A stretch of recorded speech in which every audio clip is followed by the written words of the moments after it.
the other lighting option, this again is a plug-in system.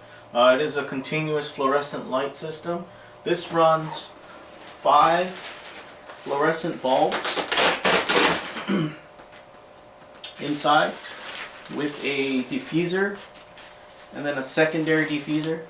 This can come off and just use the single diffuser if you want more light, and then you can take the diffuser off completely, and there is a reflective covering here that you can use again if you want to light a little bit more area. This one is a nice setup. Very convenient. I believe it's 24 inches by 24 inches. I'm not positive, but I'm pretty sure. And again, this does not have anything fancy on it. It's just a plug-in with 5 switches on the back that allow you to control each light. If you want, full light, or if you want, maybe half power or quarter power. Very basic system. This is more for everyday studio stuff. Not really well for travel, only because of the 5 light bulb system. This is good to have just in studio, maybe on a studio track for your light. But this is really good for headshots, body shots, full body, even if you're running maybe 2 or 3 of them. These are really good, really convenient. These are sold individually or in a pair, or even I think you can get them in 3s or 4s. So this is a really excellent lighting system, and just to give you a better idea of what the inner head unit looks like, again, 1 center bulb and then 2 side bulbs on each side, giving you a total of 5. Again, so this would be just the 1 head, and all this is collapsible. These all have rods in them, so this would come off. Your diffuser, your second inner diffuser would come off. All your light bulbs would come off, and then there's rods in here that you would just slide out that connect into the head unit, and then everything collapses. This all collapses, and you're left with just a head unit, the light bulbs, and this section, the softbox section, that actually folds up into a bag really nice and neat. So you could use this for travel if you need to go on location somewhere, if you need to go to a client's location. This would be just the same. I normally, if I need to travel with them, I don't really break them down. I try and leave them whole, so when I do get onto location, I can just pull them out of my truck and just throw it right onto a light stand and be ready to shoot. So again, this is a great option if you're looking for bolder, brighter lighting. This is the way to go. So if you're shooting a big event out on location, or in a big warehouse, or anywhere indoors that's a large area, you need to cover a lot of space. This is probably the one I would recommend. This one's a 32 by 32 softbox strobe. As you can see, it's pretty large.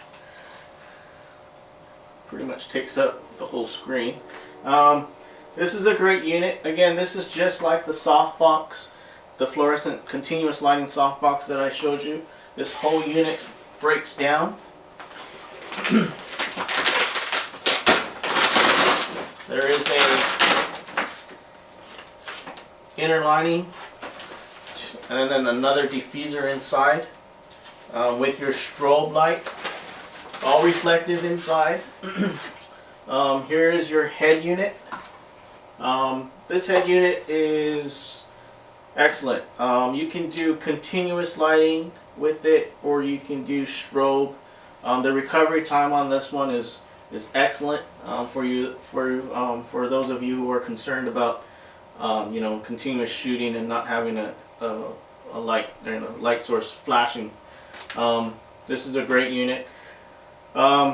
This again can be remote triggered, or it can be hardwired, whichever one you opt to do. This is great for studio if you're doing, if you have a large studio. If if you're running something like this, this wouldn't be good for headshots or anything like that, or full body, by no means. This is meant for distance and large surface areas. Very bright system, excellent system.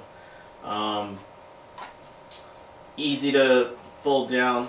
You know, again, this just screws off and this whole box comes off. So this would probably be for those of you who are doing weddings, a lot of weddings outdoor, in low light, or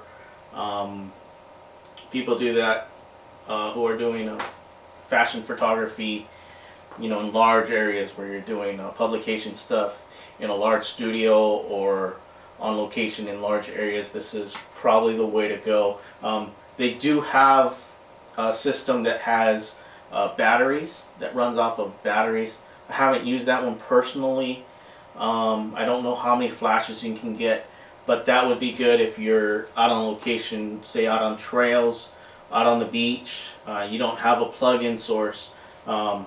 This would be the way to go with the battery system. So that's something I'm possibly going to be looking into with my distributor and seeing what options he has still with that. But I'll cover this one more, and I'll shoot with this in another tutorial to give you a better idea of the power and the flash capacity of this one. So my last lighting option that I have for you today is this one made by Linco that I just got from my light distributor. This, I did some reviews on it, pretty good reviews. It's an octagon shaped light source. It does have a single light with the reflecting system. I don't have a light bulb in there right now, but there's a light bulb that goes in there.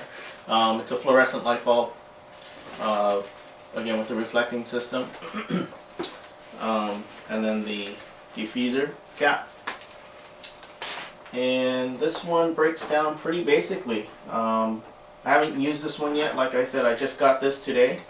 Really looking forward to it because you know, I do travel a lot to locations to shoot. This is a plug-in system, so just be aware of that. But you know, this just comes off pretty basic, and then this is just the head unit here.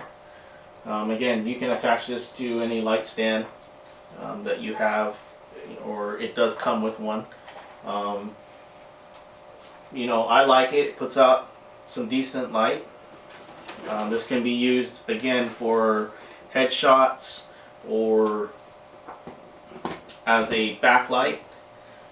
What drew me to this one is the fact that you can actually turn this into a light snoot. For those of you who love playing around with light, this is the way to go, I think. It does have just a drawstring, and just pull your drawstring to however size you want, and that, you know, becomes your snoot, your light snoot. So if you really want a directional light, whether it be for a backdrop or just on someone's face, a model's face, to do some light accents, this is great, a great system. Puts off enough light for sure. These are sold individually or as a pair, and again, see, it just got that much smaller. So I really like this. I'm really eager to shoot with this, and I will post pictures and do a full tutorial and review on this later.